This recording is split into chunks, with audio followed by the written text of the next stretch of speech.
नमस्कार और सुप्रभात।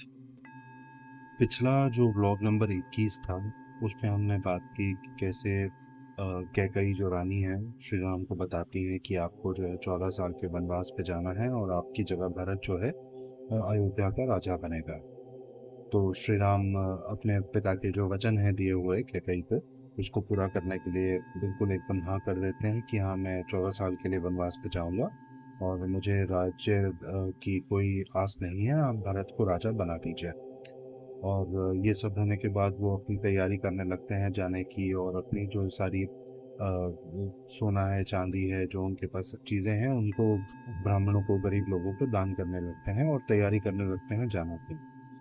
श्री राम के साथ श्री सीता और श्री लक्ष्मण भी हैं, दोनों जाना चाहते हैं और दोनों के लिए धीरे धीरे श्री राम जो है मान जाते हैं कि ठीक है, आप भी चलिए हमारे साथ। और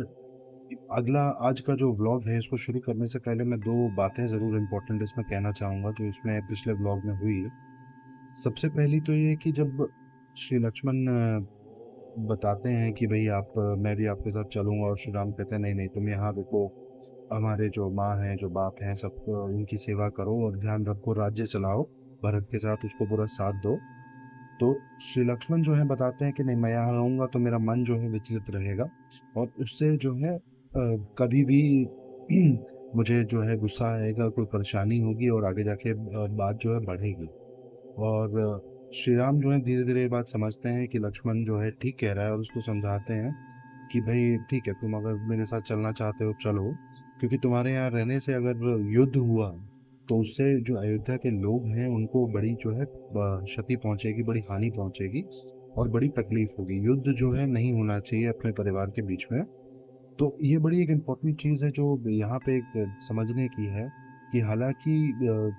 राजा दशरथ हैं और श्री राम जो है राजकुमार हैं और सब ये राज परिवार है पूरा, लेकिन ये फिर भी इतनी चिंता जो श्री राम दिखाते हैं कि भाई मेरा जो भाई है उसके यहाँ रुकने से अगर ये लड़ाई हो जाएगी तो ये लड़ाई ना हो, मेरा भाई मेरे साथ जंगल में ही चले, मैं मान लेता हूँ, अपनी जो रट है मैं छोड़ देता हूँ, उसकी जो बात है मैं मान लेता हूँ। और उसको मानने का जो मेरा वजह है ताकि जो है युद्ध ना हो, ताकि हमारे जो लोग हैं अयोध्या के उनको परेशानी ना हो। तो ये जो है एकदम इसीलिए श्री राम को पुरुषोत्तम कहा जाता है कि अपने इतने दुख के समय में, जहाँ उन्हें जंगल जाना है, जहाँ इतनी परेशानी है, वहाँ उसमें भी वो सोच रहे हैं कि अयोध्या के जो लोग हैं वो परेशान ना हो और किसी प्रकार का युद्ध या किसी प्रकार की कोई ऐसी चीज़ ना हो जिससे उनकी जो आम जिंदगी है उस पर बुरा असर आए। तो ये एक बड़ी मानने की, समझने की चीज़ है कि हम जो पब्लिक लाइफ में है, पॉलिटिकल लाइफ में है, कि हमको भी उसी तरह से सोचना है कि हमारे जो लोग हैं, हमारे जो सब लोग जिन्होंने हमें बनाया है, जिनके साथ हमारा जो देश है वो चलता है, उनको किसी प्रकार की परेशानी ना हो। दूसरी जो चीज़ है वो बड़ी और इंटरेस्टिंग है देखने की, कि जब श्री राम जो है श्री सीता को बता रहे हैं कि भाई हमें जो है 14 साल जंगल में जाना है, तो श्री सीता जो है उनको बड़े पॉजिटिव तरीके से बताती हैं कि आपको एक तो आशीर्वाद मिला है, आपको बहुत सारे जो है लेक देखने को मिलेंगे, जंगल देखने को मिलेंगे, जानवर देखने को मिलेंगे और बड़े 14 साल बड़े अच्छे से पॉजिटिव तरीके से एकदम कट जाएंगे। तो ये बात ऐसी है कि आपकी ज़िंदगी में, हमारी ज़िंदगी में जब भी कोई परेशानी आती है, तो हमारे जो पार्टनर हैं, जो स्पाउस हैं, अगर बड़ा पॉजिटिव तरीके से उसको लेते हैं तो समस्या वैसे ही आधी हो जाती है। सीता जो है उसमें एक चीज़ बताती है जो कहानी में बताई जा रही है कि सब तरफ अगर कोई समस्या आ भी रही है तो ज़रूरी नहीं कि आप इसमें बुरा ही सोचें। अगर आपको 14 साल जंगल जाना है, जो बड़ी एक कठोर सज़ा की तरह उसे माना जाता है, उसमें भी कुछ पॉजिटिव है कि भाई आपको घूमने को मिलेगा, जंगल देखने को मिलेगा, और जो एक पॉजिटिव स्पाउस रहता है उसमें भी कुछ पॉजिटिव निकाल लेता है। ज़रूरी नहीं कि बुरी चीज़ों में हम और ऐड ऑन करें कि बोलें कि भाई ये बुरा है, नहीं नहीं ये तो बहुत बुरा है। तो कभी हम अच्छा भी बोल सकते हैं जिससे हमारे साथ जो हमारे साथी हैं, जो मित्र हैं, जो दोस्त हैं, जो स्पाउस हैं, उनकी जो समस्या है वो वैसे ही आधी हो जाती है। तो ये बड़ी दो चीज़ें हैं जो बड़ी मुझे लगता है सीखने की हैं इस एपिसोड में से। आगे बढ़ते हैं।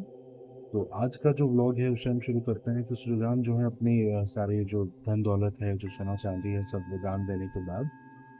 नॉर्मल से कपड़े पहन के राजा जो दशरथ है उनसे आशीर्वाद लेने के लिए जाते हैं कि अब जो है मैं जंगल में निकलूंगा। तो राजा दशरथ की जैसे वो महल में जा रहे हैं अपना महल छोड़ के पीछे, तो रास्ते में बहुत सारे लोग बहुत सारी बातें करते हैं, उनको मिलते हैं। कोई बोलता है कि अरे देखो श्री राम जा रहे हैं, कितनी इनको परेशानी होगी, इनके बिना अयोध्या कैसे चलेगी। कोई कहता है कि भाई देखो जिन श्री राम के पीछे पहले इतनी बड़ी सेना जाया करती थी, आज उनके साथ सिर्फ सीता और लक्ष्मण है। कोई कहता है कि भाई सीता जो है इतनी राजकुमारी थी, उसको मिथिला से ये लोग लेके आए थे शादी करके ब्याह के, और आज उसे जंगल में लेके जा रहे हैं। कोई कहता है कि भाई दशरथ तो जो राजा है वो पागल हो गया है, उसका दिमाग एकदम खराब हो गया है, क्या वो अपने बड़े बेटे को जंगल में भेज रहा है। कोई कहता है कि भाई राजा जो ये राज परिवार है सारा अधर्मी हो गया है, बड़े बेटे को जंगल में भेज रहे हैं, छोटे को राजा बनाएंगे, ये क्या करना चाहते हैं। तो बड़ी और कैकई के बारे में बहुत सारे लोग बहुत सारी बातें बोलते हैं। तो श्री राम जो है इस समय पे जैसे सड़क पे जा रहे हैं और राजा दशरथ के महल तक पहुंच रहे हैं, तो सबसे बड़ी एक तो नोट करने की बात है कि वो किसी पे भी कुछ गुस्सा नहीं करते, कोई रिएक्शन नहीं देते, वो अपना चलते हैं कि भाई मुझे जो काम करना है करना है। और जो भी लोग बुरी बातें नेगेटिव बातें और ये सब कह रहे हैं, ज़रूरी नहीं कि इनको मैं अपने साथ लूँ, अपने दिल में रखूँ और मुझे जो है बुरा लगे। वो छोड़ देते हैं उन सब बातों को वहीं सड़क के किनारे, और आगे जो है अपने राजा दशरथ के महल में चलते चलते हैं। राजा दशरथ के महल में जैसे वो पहुंचते हैं तो बाहर उन्हें जो ये रथ चलाने वाला सुमंत्रा होता है वो मिलता है। तो उससे भी दरखास्त करते हैं कि भाई जाओ राजा से पूछो कि भाई हम जो है राजा का आशीर्वाद लेने आए हैं जाने से पहले। तो सुमंत्रा जाता है अंदर और राजा से बोलता है कि भाई श्री राम देखिए आए हैं यहाँ पे, और लक्ष्मण और सीता भी उनके साथ हैं, और आपका जो है आशीर्वाद लेने वो आए हैं। तो राजा दशरथ एकदम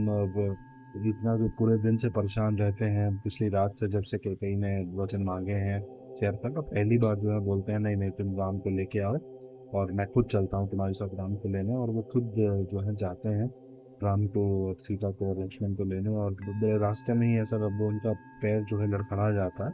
तो श्री राम उनको पकड़ लेते हैं कि गिरने नहीं देते, कि राजा आप जो है अपना जो है ध्यान रखिए, आप जो है बुरा नेगेटिव मत फील कीजिए, और ये जो है आपने जो वचन दिए हैं उनको वचनों को पूरा करने के लिए ही मैं जा रहा हूँ। आप जो है बिल्कुल परेशान मत होइए, 14 साल तो हैं देखते देखते हमारे कट जाएंगे और मैं फटाफट वापस आ जाऊंगा आपकी सेवा करने के लिए। आप अगर जो है बलशाली रहेंगे, अपना जो है दुख जो है नहीं दिखाएंगे, तो हमारा राज्य भी है जो ठीक चलेगा। अगर राजा ही बिखर जाएगा और राज्य का ध्यान नहीं रखेगा, दुख में अपने लीन हो जाएगा, तो राज्य तो वैसे ही नष्ट हो जाएगा। तो आप जो है अपना ध्यान रखिए और ये जो है दुख को छोड़ दीजिए, ये सब मत कीजिए। तो ये सारे जो लोग हैं, राजा दशरथ हैं, श्री राम है, श्री लक्ष्मण है, सीता है और सुमंत्रा है, जो रथ चलाते हैं, पांचों जो है अंदर महल के जाते हैं और जो राजा की सभा है उसमें बैठते हैं। तो राजा की सभा में अब जो है बहुत सारे लोग आए हैं, जितने भी वहाँ पे काम करते हैं महल में, सब लोग सभा के इर्द गिर्द जो है इकट्ठा हुए हैं। जितने भी बड़े ब्राह्मण हैं वो लोग आए हैं, और तीनों जो रानियां हैं राजा की, कौशल्या और कैकई और सुमंत्रा, तीनों आई हैं। और सब मतलब बड़ी एक सभा है और सब लोग उसमें परेशान हैं, सब लोग रो रहे हैं कि भाई अब ये श्री राम जो है कैसे जाएंगे जंगल में, कैसे रहेंगे, सब बड़े परेशान हैं। तो सबसे पहले जो है राजा दशरथ जो है बड़े प्यार से श्री राम को कहते हैं कि बेटा आज तुम रुक जाओ, कल चले आना। आज जो है थोड़ा समय मेरे साथ बिता लो और मुझे तुम्हारा चेहरा जो है अच्छे से देखने दो, कल तुम जो है चले जाना। तो श्री राम कहते हैं कि भाई आज तो मैं रुक भी जाऊं, कल फिर क्या होगा। कल भी तो मन आपका और मेरा दोनों का होगा कि हम यहाँ रुक जाएं, फिर तो ये दिन कभी आएगा ही नहीं, कभी जा ही नहीं पाएंगे, हमारा वचन तो पूरा होगा नहीं। तो जाना है तो मुझे आज ही जाना है, इसमें वो जो है कल की हम जो है वेट जो है प्रतीक्षा जो है नहीं कर सकते, हम आज ही जाना होगा। तो राजा जो है और बड़ा परेशान होता है, फिर वो सबसे पहले कैकई को जब डांट लगाता है कि तुमने जो है ये मेरा जो है घर नष्ट करने पे तुम लगी हो, तुमने मुझसे कैसे वरदान मांग लिए हैं, और तुम जो है बिल्कुल ये ठीक नहीं कर रही हो, तुम्हें ये वरदान नहीं मांगने चाहिए कि राम जो है चला जाए। तुम भरत को अगर राजा बनाना चाहती हो तो बना ले, लेकिन राम को जाने के लिए तो मत करो, राम को तो रहने दो यहाँ पे। तो कैकई जो है कुछ जवाब नहीं देती उसका। और राजा जो है दशरथ जब देखते हैं कि ये कुछ नहीं कह रही, तो फिर आदेश देते हैं कि भाई सेनापति को बुलाओ, हमारी जो सेना है वो सारी सेना जो है राम के साथ जाएगी। और जो उनका खजांची जो रहता है, ट्रेजरर जो रहता है, जो पैसे सब संभालता है, उसको बोलते हैं कि राम के साथ बहुत सारे धन दौलत हीरे जवाहरात सब भेजो, कि ये जंगल में जो है आराम से रहे और अपने जो है जो भी सब काम करने हैं ब्राह्मणों के साथ, तो जो इनको यज्ञ करना है रेगुलरली वो करें, दान दें और सब अच्छे से रहें और उनको किसी भी प्रकार की कोई जो है परेशानी ना हो। तो ये सुन के कैकई उठती है और बोलती है कि भाई ये आप सारी सेना भेज दोगे तो राज्य में तो कुछ बचेगा ही नहीं, सारा पैसा दे दोगे तो यह भरत राज किस पे करेगा। तो ये आप नहीं कह सकते, जैसे कि सागरा राजा ने अपने बेटे को भेजा था और देश से निकाला था, तो आप राम को वैसे ही भेजिए बिना कुछ सामान या कोई सेना या कुछ दिए। तो राजा जो है दशरथ वो बोलता है कि भाई सागरा राजा ने अपने बेटे को इसलिए निकाला था कि उसका बेटा जो है लोगों को बड़ा तंग करता था, उसके जो राज्य था उसमें छोटे बच्चों को जो है खेलते खेलते वो नदी में फेंक देता था और बड़ी उसके साथ परेशानियां थी, इसलिए उसने बड़ा जो खराब लड़का होने की वजह से उसको देश से निकाला था और बिना किसी चीज़ के भेजा था। राम में क्या कमी है तुम मुझे बताओ। राम ने थोड़ी किसी को कभी तंग किया है हमारे राज्य में, या तुम्हें तंग किया है या मुझे तंग किया है या कोई ऐसी बात की है जिसके लिए राम को जो है दंड दिया है। तो तुमने मुझसे वचन मांगा है कि भाई ये जो है जाए, लेकिन ये थोड़ी वचन मांगा है कि ये जो है एकदम बिल्कुल बिना किसी चीज़ के रहे, बिना किसी सामान के रहे, तो इसको जो है तुम जाने दो। तो क्या कहिए भारत बताते हैं नहीं, इनको सिंपल तरीके से ही जाना है और ये ऐसे नहीं जाएंगे। तो ये जो है पूरा एपिसोड देख के जो उनके राजऋषि हैं वशिष्ठ वो खड़े होते हैं और बड़े गुस्से में उनकी आंखें बड़ी लाल होती हैं और बोलती हैं कि रानी तुमने जो है देखो ये बिल्कुल ठीक नहीं बोला है, ये बड़ी गलत बात है, तो तुम भेज रही हो और राम को तुम भेज रही हो, चलो मैं एक बार के लिए मान भी लेता हूँ कि तुम भरत को राजा बनाना चाहती हो इसलिए राम को भेज रही हो। सीता को क्यों जाने दे रही हो तुमने, उसने तुम्हारा क्या बिगाड़ा है, वो जो है अच्छे अपने जो है कपड़ों में अच्छे जो है अपने जो सब ज्वेलरी है वो सबके साथ उसे जाए, वो क्यों ये गरीब लोगों की तरह रहे, उसने क्या तुम्हारा बिगाड़ा है। बोले वो आफ्टर ऑल वो भी राजा जनक की बेटी है और उसने भी सब कुछ किया है और उसको जो है सब सुख मिलने चाहिए, उसको तुम्हारे भेजने का कोई मतलब नहीं है। और ये जो है जो राजऋषि वशिष्ठ हैं उनकी बात सुन के राजा दशरथ जो है सबसे पहले अपने खजांची को बोलता हूँ कि सीता को तुम जो है अच्छे कपड़े और थोड़े ये हार और ये कंगन और ये सब तुम दो। तो उसमें कैकेयी पे कुछ नहीं कहती और जो उनका खजांची है जाके सब सीता को देता है और सीता संभाल लेती है सारी चीज़ों को। उसके बाद जो है राजा दशरथ एक बार फिर से कहते हैं कि भाई कैकेयी भी अभी भी समय है, जो है राम गया नहीं है, तुम इसको अभी भी रोक सकती हो और जो है ये ठीक नहीं कर रही हो तुम मत करो। तो कैकेयी जब कुछ जवाब नहीं देती तो सुमंत्रा जो रथ चलाता है वो आगे आके बोलता है और उसको वो जानता है कि भाई जो मैं बोलने जा रहा हूँ बड़ी राजसभा में इससे जो है मेरा राजा 1 मिनट में सर काट सकता है, फिर भी वो उसको इतना दुख जो है इतनी परेशानी जो है होती है, वो अपने दिल से एकदम बोलता है कि रानी ये कैकेयी ये जो है आप ठीक नहीं कर रही हो। राम ने हमेशा हमारे जो देशवासी हैं जो लोग हैं हमारे सारे बूढ़े लोग हैं महिलाएं हैं ब्राह्मण हैं सबका ध्यान रखा है और देश को बड़े अच्छे से चलाया है, और राम चला जाएगा तो अयोध्या में बचेगा ही कौन, बचेगा ही क्या। और राम के जाने के बाद तो बड़ी जो है हमारा देश जो है खत्म हो जाएगा, तो आप जो है राम को मत भेजिए। तो कैकेयी जब कोई जवाब नहीं देती तो फिर वो बोलता है कि भाई मैं तो आपके परिवार को अच्छे से जानता हूँ, मैं तो रथ चलाता हूँ, मैं तो जानता हूँ कि भाई आपकी जो माँ है उसने भी अपने जो है राजा जो उनके थे उनके साथ यही किया था। तो पूरी सभा को बताता है कि भाई ऐसा हुआ कि इनके जो पिता थे उनको एक योगी ने बड़ा इनसे खुश होकर एक वरदान दिया था कि भाई सारी जो जानवर हैं उनकी सारी बातें वो सुन पाएंगे समझ पाएंगे, और चाहे वो चींटी है चाहे वो हाथी है चाहे वो घोड़ा है गधा है, कोई कोई भी जानवर है जब वो कोई बात करेगा तो राजा उस बात को समझ पाएंगे। लेकिन ऋषि ने ये भी बोला था कि ये जो बातें तुम दूसरे जानवरों की सुन रहे हो ये किसी और इंसान को तुम नहीं बता पाओगे, और अगर बताओगे तो तुम्हारी जो है मृत्यु हो जाएगी। तो एक बार राजा जो है जा रहा होता है अपनी रानी के साथ और दो चींटियां कुछ बात कर रही होती हैं, सुन के एकदम वो राजा हंसने लगता है। तो रानी एकदम गुस्सा आ जाती है कि भाई ये तो तुम क्यों हंस रहे हो, तुम तो मेरे ऊपर हंस रहे हो और तुम जो है बताओ मुझे किस बात पे हंसे हो। तो राजा बताता है कि भाई मुझे तो ये चींटियों की बात पे हंसी आ गई और मुझे तो योगी ने बोला है कि भाई मैं जो है बिल्कुल किसी को बता नहीं सकता हूँ किसी और जानवर की बात, तो तुम अपनी जो है हट छोड़ दो और छोड़ दो, मैं तो हंसी आ गई कोई बात नहीं है कोई बड़ी बात नहीं है उसको छोड़ दो। तो बोले राजा फिर जो योगी है उसके पास भी जाता है कि मेरी पत्नी जानना चाह रही है, तो योगी भी बताता है कि तुम बिल्कुल नहीं बता सकते और तुम बताओगे तो तुम्हारी जान नहीं चली जाएगी, तुम जान सको जानवरों को इसलिए मैंने तुम्हें ये जो है तोहफा दिया है ये आशीर्वाद दिया है कि तुम किसी को बता नहीं सकते, ये बताना जो है रीति के जो नियम हैं संसार के और ब्रह्मांड के, उसके खिलाफ है। तुम नहीं बता सकते। तुम जो है अपनी बीवी को चाहे तो अपने वापस भेज दो अपने उसके पिता के घर, लेकिन तुम उसको बता नहीं सकते कि ये किसी भी जानवर ने क्या बोला है। तो अल्टीमेटली राजा को बोले परेशान होकर अपनी बीवी को भेजना ही पड़ा, और आप जो है बिना अपनी माँ के बड़ी हुई हैं, और आपकी जब शादी हुई तो आप यहाँ आई हैं कैकई रानी। तो आप जो है अपनी माँ की तरह मत बनिए, अपनी जो है ये बुरी हरकत मत कीजिए, हट छोड़ दीजिए, और राम को जो है राजा बनने दीजिए, यहीं पर रहने दीजिए, ताकि वो देश का और हम सब लोगों का जो है कल्याण कर सके।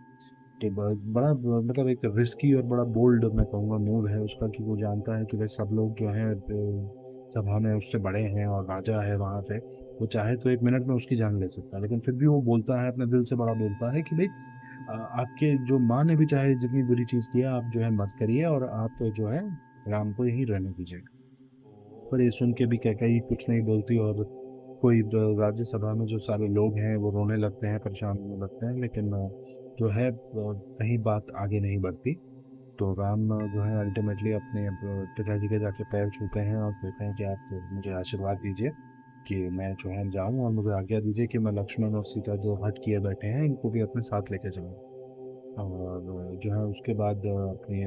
कई रानी के, सुमंत्रा रानी के, और आखिरी में सॉरी कैकई रानी के भी जाके पैर जो है छूते हैं कि जो है सब कहा सुना माफ है, और आप जो है परेशान मत होइए, और मैं जो जा रहा हूँ आप भरत को राजा बनाएंगे। जब उस समय जो है राजसी वशिष्ठ फिर उठते हैं, कहते हैं कि भाई कैकई देखो, तुम भरत को राजा बना दोगी, ये राम जो है जंगल में चला जाएगा, ये तो तुमने मांगा है तुम्हें मिल जाएगा, लेकिन भारत जो है राजा बनेगा नहीं, वो एक्सेप्ट नहीं करेगा। बोले मैं भी चारों जो राजकुमारों को बचपन से देखता हूँ, चारों की प्रवृत्ति से मैं वाकिफ हूँ, भरत भी अपने भाई के ऊपर जाकर राजा नहीं बनेगा, तुम ये हट जो है छोड़ दो। और जो है भरत जो है तुमने जो किया है इसके लिए बड़ी नफरत करेगा तुमसे, बड़ा वो होगा, और तुम्हें जो है बड़ा पाप होगा, ये बड़ा अधर्म का काम है जो तुम कर रही हो, ये मत हट लगाओ, कुछ और मांग लो, और राम को जो है राजा बनने दो, यहाँ पे रहने दो। तो कैकई उसमें कुछ नहीं कहती। तो अल्टीमेटली जो है राम वशिष्ठ जी के भी पैर छू के, सब बड़े लोगों के, ब्राह्मणों के पैर छू के सबसे दरखास्त सॉरी दरखास्त करते हैं कि आप लोग यहीं रहिए और मुझे जो है जाने दीजिए। तो राम राजा दशरथ जो है सुमंत्रा को बोलते हैं कि भाई सबसे बढ़िया जो हमारा रथ है लाओ,